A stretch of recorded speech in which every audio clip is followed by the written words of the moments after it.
Hurmatli obunachilar, ikkita oshna keladigan joy kelib qoldi. Ikkita oshna buqa topib qo'ydim sizlarga. Rasuljon aka, Xudo xolasa bizda bugunga nechta molimiz bor? Bugun 70 ta. 70 bosh Xudo xolasa mollarimiz bor. Ya'ni akalar, Qirg'iziston buqa deysizmi, Rossiya buqa deysizmi akalar, yoshrog'idan, yemda turganidan farqi yo'q. Bugunga Xudo xolasa 70 bosh buqalarimiz Andijonda bog'i shamolidamiz. 6-mart sanasiga chiqayotgan videoyimiz. Akalar, mol uzilib qolgani yo'q. Va'da qilingan, Xudo xolasa eng kamida 30 ta bo'ladi, 30 tadan ziyod bo'lganda chiqaramiz deyilgan. Tindirmayapti. Xudo xolasa har 3 kunda, 4 kunda chiqyapti mollar. Rasuljon aka, bugunga qisqa valyonda qilamiz. Nech puldan nech pulgacha mollar bor? Ko'rsiz. 20 milliondan boshlanadi bu yerda. Hop.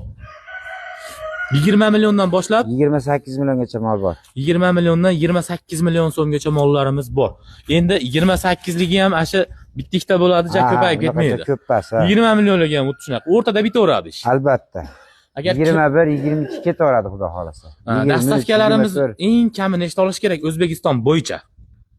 O'zbekiston bo'yicha 5 ta olish kerak. 5 ta olish kerak. Vodiy bo'yicha bitta ham, ikkita ham ketaveradi. Aha, ikkisiga bitta ham sotaveramiz. 2 kishi bitta ham olaverasizlar, xudo xolasa. Akalar, to'liq video albatta YouTube'dagi Muhdimiz kanalimizda o'tib ko'ringlar. Batafsil ma'lumotlari berilgan. Like, ta'sirlashtirsanglar bo'ldi.